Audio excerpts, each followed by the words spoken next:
anak Rasul itu tidak, maksudnya anak laki-laki Rasul kan meninggal dunia semuanya. Kenapa Nabi tidak boleh punya anak laki-laki hidup? Ya, ada beberapa alasan. Karena kenapa Qasim meninggal di usia 2 tahun? Kemudian Qasim ini kan lahir sebelum Rasul diangkat jadi Nabi. Dan itu anak pertama. Ya, di usia 2 tahun dia meninggal. Kemudian setelah meninggal, Rasul langsung punya 4 anak sekaligus, semua perempuan berturut-turut. Ya, Zainab lahir, habis itu Ruqayyah lahir, Ummu Kulsum lahir, Fatimah lahir. Nah, kemudian habis itu punya anak laki-laki lagi setelah diutus jadi Nabi. Namanya Abdullah. Makanya oleh Rasul kemudian dijuluki At-Tayyib atau At-Tahir. Ya, orang baik karena diutus setelah jadi Nabi kan.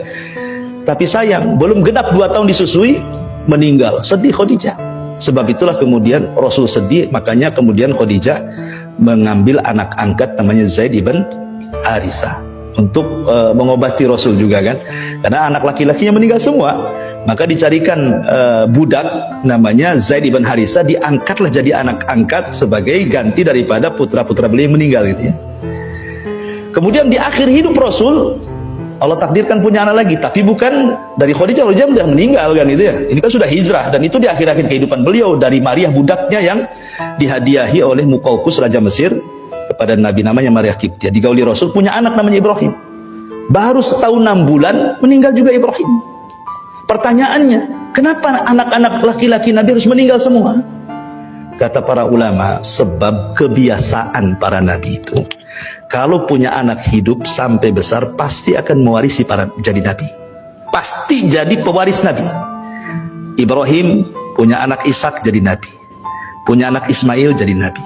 Ishak punya anak Ayub jadi Nabi. Ayub punya anak Yusuf jadi Nabi. Kan itu ya. Zakaria punya anak Yahya jadi Nabi. Nabi Daud punya anak Sulaiman jadi Nabi. Seandainya anak Rasul hidup sampai dewasa jadi Nabi, sementara tidak ada Nabi setelah Nabi. Rasul yang mengatakan, la nabiyya ba'di, tidak ada Nabi sepeninggalku. Dan Allah mengatakan khataman nabiyyin, penutup para Nabi. Kalau Nabi sudah ditutup Rasul, berarti tidak akan diwarisi. Makanya tidak ada yang hidup anak-anaknya. Karena kenabian itu dari jalur laki-laki. Ya, Hasan dan Husain ini dari jalur perempuan kan, Fatimah. Makanya tidak jadi Nabi. Karena kenabian itu dari jalur laki-laki semuanya. Makanya kemudian Hasan dan Husain ya dijadi Nabi, ya cucu Nabi saja.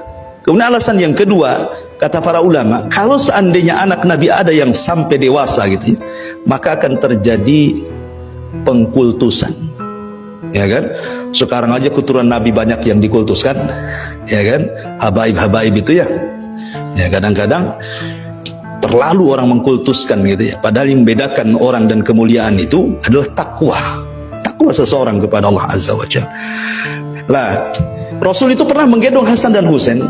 Kemudian Hasan dan Husain ini, salah satu dari 2 cucuku ini, kata Rasul, akan ada yang mendamaikan kekuatan kaum muslimin yang sedang berhadapan-hadapan dan siap bunuh-bunuhan katanya. Rupanya betul. Di saat Khalifah Abu Bakar sudah nggak ada, Umar sudah nggak ada, Utsman meninggal, di sini mulai cekcok. Ada fitnah perang antar kaum muslimin, kubu Muawiyah dan kubu Ali. Ketika Ali meninggal, tahtanya jatuh ke tangan Hasan. Hasan lebih banyak dukungannya dibandingkan bapaknya. Kalau dia mau menyerang Muawiyah, menang. Tetapi Hasan tidak mau. Dia ingin berdamai. Dia serahkan kekuasaannya kepada Muawiyah. Dia tidak menjadi khalifah, hanya 6 bulan saja dia mimpin. Dan ketika itu disebut Amul Jamaah. Dan betullah sabda Nabi, di antara 2 cucuku ada yang mendamaikan. Kalau Hasan ketika itu terhasut, tidak boleh menyerahkan, perang tuh, bisa bunuh-bunuhan tuh. Hasan udah banyak orang-orang Kufah dukung kan, dibandingkan di masa itu. Tetapi Hasan tidak mau, sudah tahu ini akan banyak korban. Sudahlah, akhirnya persis seperti sabda Rasul, khilafah kenabian itu 30. Tetapi di sini, walaupun Muawiyah dianggap pemberontak, tetapi kita tidak bisa mencela Muawiyah, karena Muawiyah sahabat Nabi. Muawiyah penulis wahyu Nabi. Dia melakukan seperti itu karena ijtihad. Seorang mujtahid apabila berijtihad salah tetap dapat pahala. Ya, kalau kita betul saja salah, paling salah kan gitu ya. Karena kita bukan seorang mujtahid. Ya, jangan coba-coba berijtihad. Ya. Kenabian itu 30 tahun. Ditutup dengan 6 bulan, kekhilafan Hasan genap 30 tahun. Setelah itu tidak ada khilafah nubuah, yang ada mulkun wa rahmah, kerajaan tetapi diliputi rahmat.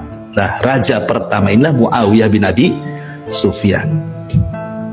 Sampai kapan? Sampai tumbangnya, sampai mulkun wa rahmah itu, sampai mulai dari Muawiyah bin Abi Sufyan sampai runtuhnya Turki Utsmani. Itu masih khilafah, masih berdasarkan hukum Islam, walaupun banyak kezaliman tetapi masih menerapkan hukum Islam, ya kan?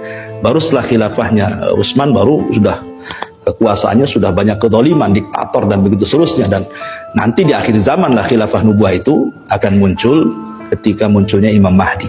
Tapi yang jelas bahwa di sini Rasul mengatakan kepada dua cucunya ini menjadi sebuah kenyataan, dan ini mujizat. Ya, mujizat yang Allah Subhanahu wa taala berikan kepada Nabi sallallahu alaihi wasallam.